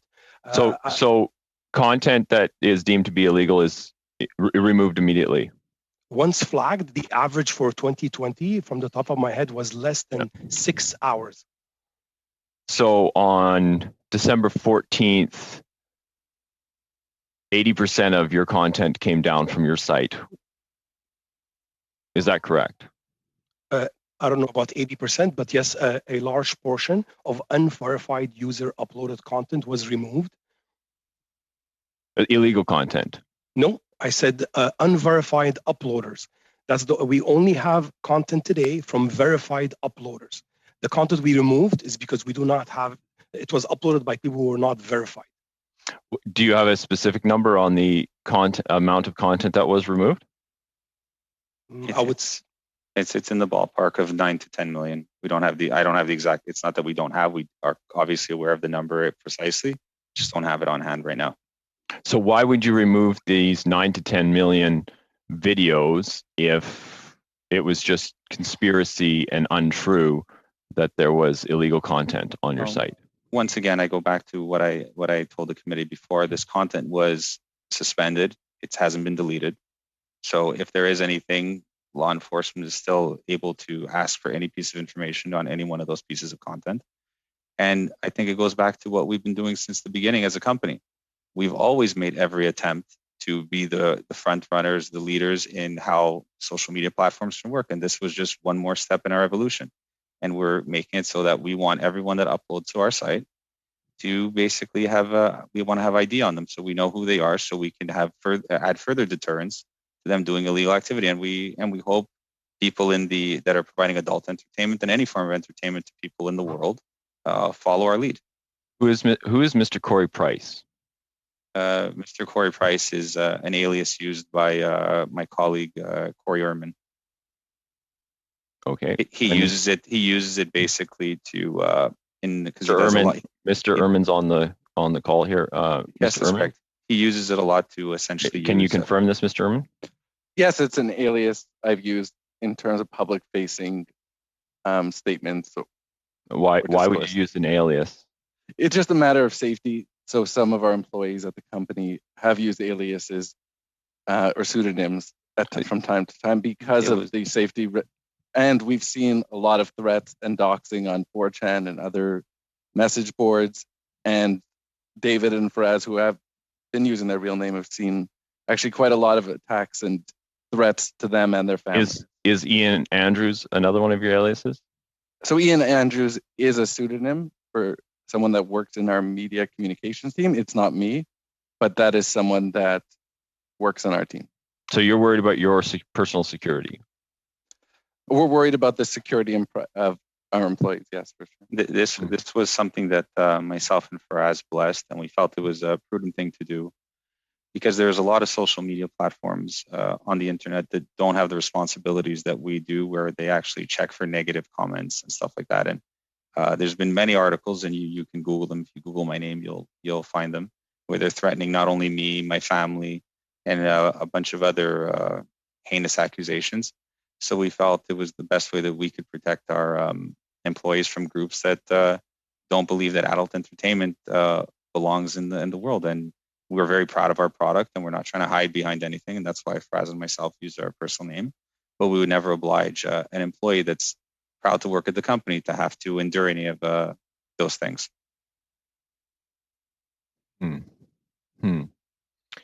Interesting. So you're worried about your personal safety, but Serena, she is unable to get justice for her situation. Get her. I don't see the direct correlation between the two, but as I mentioned many times, if we're given the additional information, we will definitely look into if those facts are true. And it is by no way, shape, or form the way we want our site to operate, or any of our sites to operate. As I mentioned to the committee, we have multiple ways to have content removed. I have never heard of an instance, and I'm not saying it didn't happen. There could have been one employee that did the wrong thing or acted in the wrong way. And I understand, even though it's an employee, it's our responsibility, it's our company, but we would never allow someone to do that. Could you explain to me the term middle schooler? I know what it means. However, there are still reports that there are still videos up on your site that say middle schooler. This is a middle schooler being depicted. There shouldn't be any of those videos. From my understanding at this current point, that is a word that's on the ban list. Thank you, Mr. Vierson. We're going to turn back to Mr. Erskine Smith for 5 minutes. I'll turn to Charlie for the first 2.5, and then I'll come back to me. Very good, Mr. Angus. Thank you, Mr. Chair. And you're going to have to keep me on a leash because I don't want to eat into my colleagues' time. So I do want to follow up on something that I found just absolutely, I was gobsmacked by. Mr. Antoon, you're the Chief Executive Officer, right? MindGeek Canada? Correct. Okay. My colleague just asked you about a Globe and Mail article where formatters raised an issue of egregious abuse and were told to park it. They weren't going anywhere. And you didn't remember the article. You didn't know what it was about. You said it was journalists making things up. And then I think your colleague asked our committee to maybe give you some more information. The issues that we're talking about here is criminal behavior. The criminal code, your obligations to protect people, and your complete disregard for an accusation raised in one of Canada's most respected newspapers. You didn't even bother to read it. So when you come in here and tell us how much you care about the victims, it strikes me, Mr. Antoon, that you show a staggering level of recklessness that's just been made apparent here. We had asked you about Ms. Flights. She blew your business model apart. You've had 3 months to investigate this. And you showed up at our committee and said, sorry, we haven't found anything. You made her give you her pictures over. You made her give ID. You dragged this child out and destroyed her life. And then you showed up at our committee after you had to flush 80% of your content down the toilet because it was either non-consensual or possible criminal behavior. And you shrug and you're asked about your own staff whose job it is to protect people. And you didn't bother to know what those allegations were. I think, sir, you are extremely negligent, and we're talking about possible criminal acts here. So, Mr. Angus, as I clearly said, I did read the Global Mail article. I don't remember all of it. It was released yesterday. Yeah, it was released yesterday, Thursday. So, yes, in the middle of what's happening, I did go over it. Now, as David clearly said... And you said journalists were making things up. I said that a journalist article doesn't mean that it's factual. I'll pick up, Charlie, because I just to follow up on that point, there was a Vice investigation in relation to your state-of-the-art video fingerprinting that suggested that a video gently modified could be easily uploaded. Was that journalists making things up, or did you take action to rectify the situation? Thank you for the question, Mr. Smith. We did realize over time that the model, the software that we were using from a third party wasn't perfect. Now, they used the term gently. I can't confirm or deny how much they actually modified the original. No, they reported on that. They reported on that. My second question is, I just want to answer the rest of your question because you're alluding that we're not being responsible. No, I appreciate. I want to get there because you have updated your practices, and I do appreciate that. And I want to get there. We actually identified 2 years ago that potentially this wasn't working to the level which we wanted. So we started a massive engineering undertaking to create this, where we can actually do which is a frame by frame analysis. I appreciate that. I appreciate that. So when it comes to Kaplan, Hecker, and Fink and the independent review that began in April 2020, will you provide this committee a copy of that independent review? No, that is a document that I'll take a step back. When we reached out to them, it was once again an effort on our part to become best in classes and try and be leaders in the space for both in the. So you're saying no. It's a simple question. Will you provide it? And the answer is no. My last question, because on a going forward basis, you've actually taken a number of steps as of December, and I know it began prior to that to upgrade your platform to protect individuals. So you've got kids. You've said that repeatedly today. So for the kids, for young women who have been victimized because of your platform, on a going forward basis, are you going to commit today to compensating those victims? We will continue to invest in what we believe is the best way to invest our money to essentially make the platform as safe as humanly possible, to make a safe place for Canadians and everywhere around the world to consume adult entertainment in a safe environment. If part of that, thanks very much. You find interesting ways each time to say no. But I appreciate your time. We've actually donated money to several organizations, and we will continue to do a mixed bucket of things between investing in software, investing in personnel, to make the adult platform the safest it can be. I truly believe in my heart of hearts that we are the safest adult platform in the world right now. And if we weren't there, it would be a much worse place for people trying to consume this content. And yet where you're making millions of dollars, one would think you would also commit to compensating victims where your platform fails, does its best, but where it fails. Thank you. Thank you, Mr. Erskine-Smith. Colleagues, I don't want to run out of time and not go over the documents that have been requested. There's been a significant number of documents that have been requested, and I think it's important that we do go through that now. Of course, committee members do know that our ability to request documents is absolute, and that we can abide by the protections that we believe are warranted, but we do have the right to request documents. So I'm just going to run through a number of different documents that have been requested. Mr. Erskine-Smith just recently, in his last round of questioning, did ask for the independent review to be supplied to our committee, and so we would ask that be submitted to the committee. Mr. Sabera had asked for the corporate structures of your business and the subsidiaries, and so if you could provide those documents to our committee, that would be very helpful. Mr. Gourd asked for the budget that your company provides for protections, including the budgets for legal services, the budgets for staff, who are dedicated to the area of protection of individuals that are being that are being depicted in your on your platform, and so we'd ask for those documents. Mr. Dong asked for information with regards to the gross profits of your company and the audited financial statements of your company. We'd asked for that. Mr. Angus asked for the training manuals that are used by your monitors, and so we'd ask for that document as well. Ms. Latanzio asked for the amount in Canadian dollars of the legal settlements that you have paid out to the victims, and so we would ask for that information. There were two other additional documents that were requested, and I did miss writing down what those were. Mr. Angus and Madame Gaudreau had asked for separate documents, and so I'll turn now to Mr. Angus to clarify those initial documents that you asked for. Mr. Angus. Thank you. I'm still trying to come to terms with everything that I heard. So for some of those documents, I think I'm going to have to come back to you. While we're sort of on this, I would like to know, with this study or with another study, if witnesses who have information that could help us, would we give it a clear message that they can write to us offering that testimony? If they opt for that testimony, that we can write back and say that they can present it to us in documented form, and it will be privileged and will protect them from any legal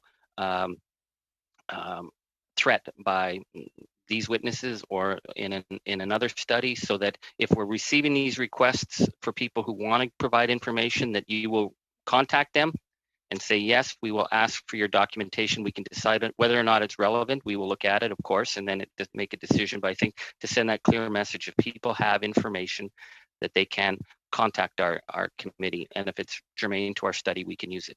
Does that make sense, Mr. Chair? Yes, I can confirm, Mr. Angus, that any documents that are supplied to our committee will be provided. Will be provided parliamentary protection, and so we would put out.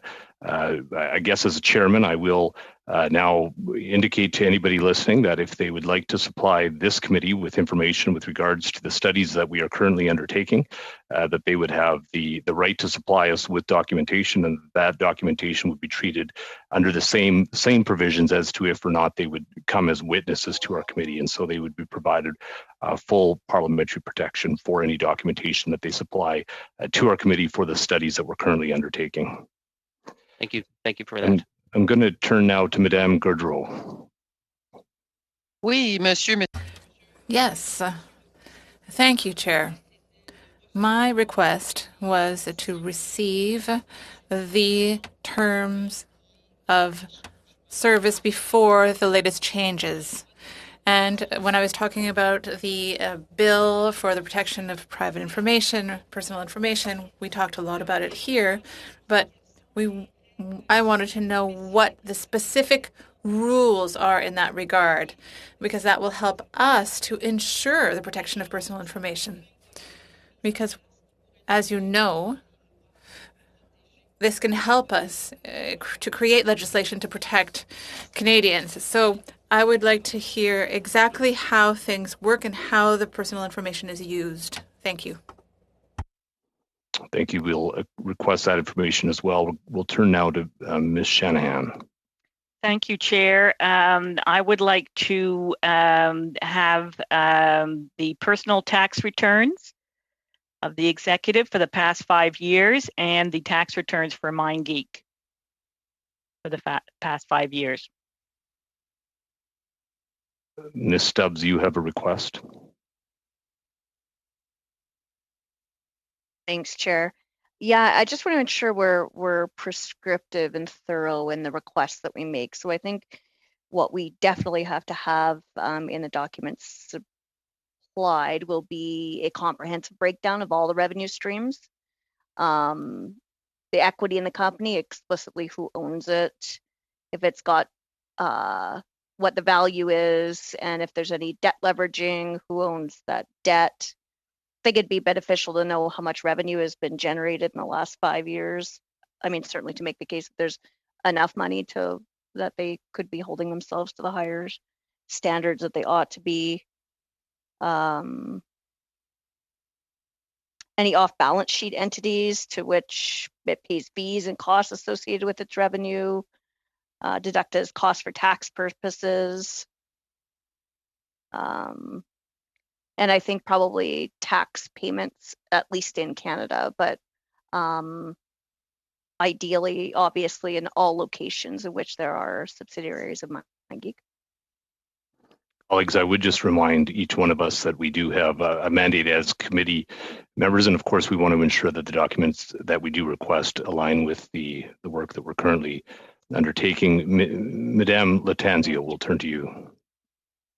Thank you, Mr. Chair. So I also requested during my questioning the safeguard software that Mr. Tecilio spoke to, and I asked him to be able to give us more details in writing, as well as the standards that were put in place prior December 2020 and post 2020. I see that my colleague Nathan is not with us, but I remember distinctively during his first question period, he had asked for the transparency documents and reports, as well as MindGeek's billings, here in Canada, as well as internationally. I imagine that would include Luxembourg and Cyprus. Thank you. And if they have any other branches worldwide, then I don't want to be limited. So all branches worldwide. Thank you. Mr. Dong. Thank you, Chair. I was going to ask for the transparency report, but my colleague just asked for them. Can we get the transparency report for the last 5 years? I just want to add a number, not 5 years. Thank you. Good. Thank you for the clarity. I have still indicated that. Is Mr. Viersen, are you looking to jump in here? Just that I'm just wondering, Mr. Chair, just about going forward. Are we planning to have more meetings on this in the near future? I'd be happy to meet during the break week if we need to. I know that we have the Kilburgers showing up, so thank you, Mr. Viersen. We can. I just want to finalize the document requests now, and then we'll get on to future business. But we do have meetings coming up. Yes, Mr. Angus. Thank you. As the old guy conscience on the committee, I think I want to put it on record. We are looking at a specific issue, which is, of course, the privacy rights, whether they were violated. This is not the role of our committee to investigate an adult entertainment industry. If they are complying with the law, we have nothing to say about that. Our focus is about whether or not failures were in place to protect on issues of consent and non-consent. So I think it's important that we just state that the documents that we're requesting, we will examine in camera. If we believe it's relevant, we will add it to our testimony to reassure our witnesses about financial information and that. This is not about naming and shaming. If the information is relevant and it's deemed relevant by 4 different parties, political parties who don't often agree on anything, if we can all agree that it is relevant, then it will be made to the study. If it's not relevant, the privacy information that is given to us is returned. And I think it's very important to say that this information will be examined in camera, and then it will be decided whether or not it belongs in the larger study. Would that, Mr. Chair, be, I think, how we normally address these issues? Yes, that is correct, Mr. Angus, and I thank you for the clarification. I think that would be that is helpful in terms of how our documentation is dealt with. So thank you, Mr. Dong. I see that your hand is indicating that you had another additional request. No. Okay. I do want to thank you, gentlemen, for joining us today. We know that it's been a long 2 hours, and we certainly appreciate you being willing to meet with us and answer the questions that we do have. Yes. Sorry. Point of orders. If there's one thing that we could, if there's one thing that we could ask for that I think is very important, because it is a very complex structure. And before we sign off today, is for the information regarding for the MG billings. I'm trying to decipher everything with regards there. So if that can be added to the document list, that would be appreciated. Thank you. Good. Thank you, Mr. Sabera. Gentlemen, thanks so much for joining us. We appreciate your testimony. We will obviously be interested in receiving these documents that have been requested, and we'll be happy to work with yourselves or your legal counsel as you prepare these documents. Please submit them to the clerk. We will work with our law clerk to ensure that we undertake a review in the appropriate ways for any documentation that does come to our committee. Thank you so much. Colleagues, in terms of the meetings that are upcoming, I would ask that you would submit any suggested witnesses to the clerk over the next next couple of days. We will be working through the next number of days to finalize the meetings for the next for the next study next dates that will be undertaking the same study. But I'll be in contact with you individually and hope we can come to a consensus on those witnesses. If there's nothing more, I will adjourn the meeting. Meeting adjourned.